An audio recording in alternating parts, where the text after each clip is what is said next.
Last time, and I'm sorry if I'm like bringing up subjects that maybe um, could be annoying or something like that. But last time you said money is not real, and I would really love for you to get a little deeper into your philosophy of this, because I think that's, just like I mentioned before, with death and time and transgender, and now, like you said, dementia, and them putting cancer into people, and with all the GMO food, and um, I think money, and like you said before, this non-existent, force that we just put so much energy into, and so much thought into, and people are literally constantly thinking about it, and it completely has overtaken the world, and people's minds and things like that. And I personally think that the financial institution is soon to fail at some point. I don't know when yet, but I think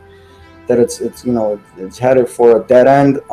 But can you go deeper into that, because I think it's so very important to people step back and look at this whole money theory, man, and this whole non-existent, now even it's not even backed up by gold anymore. It's like this paper that we literally pray to, man.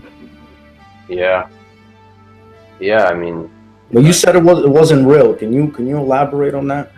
yeah. I mean, I mean, it is imaginary. You have to kind of join into this imaginary game that everyone's playing, and it's called the money game.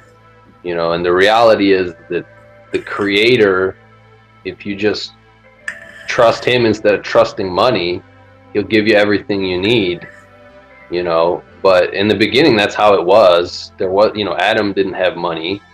The first people didn't really have money. They just lived on the land, and they were provided for by the creation itself. They made a house out of clay. They made bricks out of clay. They built their roof out of logs. You know what I mean? They, etc. and so forth, right? And then you had Cain, who built the first economic system, and he, it wasn't about, okay, I have some milk and you have some cheese and let's trade. You know what I mean? That's real currency. That's tangible. But Yes. you put money in the place of that, and now you've built this system of control that separates you from the real world. Like, it's literally an imaginary concept. Like, it's not real cheese anymore and real milk, that came from the earth. It's not that. It's this piece of paper, that is worth nothing.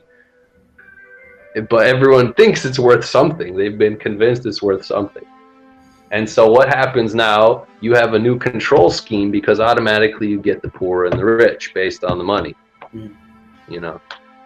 How do we get out of these shackles, though? I mean, it's easy for us to talk about it, but at the end of the day, we still gotta, feed our kids, clothe our kids, feed ourselves, pay for the house, man, like all these things. How do we, is there hope for humanity to get out of these handcuffs and free ourselves? How do we do it? Have you ever thought about this? Yeah, I think about it all the time. I think if you're an individual, it's pretty easy. But yeah, if you have a family, you have a lot more strings attached to your life through the system, and that can be complicated. But you can't. The thing is, you just can't really do it alone. Everyone thinks they have to do everything by themselves, and if you really want to separate, you need to be able to have. You should be self-sufficient. Don't get me wrong. Like, let's say you're going to leave the system, don't use money at all, go off the grid, be totally self-sufficient. Okay, but something goes wrong, you need to have people to bounce yourself off, to lean on, that sort of thing. You know what I mean? And people have to think in that direction of being self-sufficient, right? And just knowing how to get what they need wherever they are out of the earth, and not being dependent on the grocery store to get what you need. You know what I mean? Not being dependent on the pharmacy to get what you need. Just cutting those strings. one by one, and it all leads back to money, because you need the money to go to the grocery store, you need the money to go to get the drugs, you need the money to pay for the apartment. But really, God gave you everything for free. I mean, you look at animals, they understand this. I mean, in fact, they have more rights than we do, because a dog doesn't pay for his den. A bird doesn't pay for his nest. They don't pay for the food that they find and eat themselves. They work for it, they find it, they eat it. That's fair. That's God's system, you know? Yeah. Yeah, absolutely.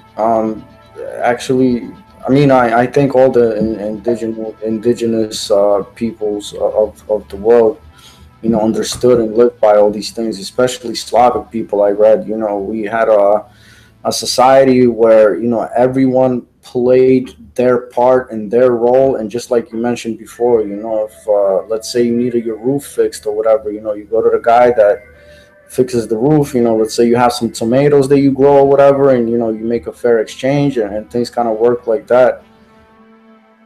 But yeah, so, and actually I heard about this guy that completely cut himself off. What he did was he scrapped his social security, he scrapped his driver license, he scrapped his birth certificate. Like, you know, he had a patch of land, and he built a, you know, completely solar powered, and I'm not talking about solar panels. Like, somehow he figured out how to build a solar charged, you know, house. And this house is like almost like a organism, man. It's like alive, you know. It knows how to get energy from the sun, and how to recycle and do all these things. And and yeah, this guy's like encouraging, you know, everyone to do it, man. I think we as a people, we're scared of change, firstly, and, like, you know, it's like no one has the balls to actually make a step and do something like that. Yeah, it's true. I mean, it's like if you put a chicken in a cage for its whole life, and then you let it out of the cage, it thinks the cage is the world. You know, you're putting it out in this new reality, and it's going to be scared of the real world, because we've been raised in a cage like a chicken our whole lives, and we think that the cage is the world. You know, so we're scared to take that first step out of the cage, because that's all we know.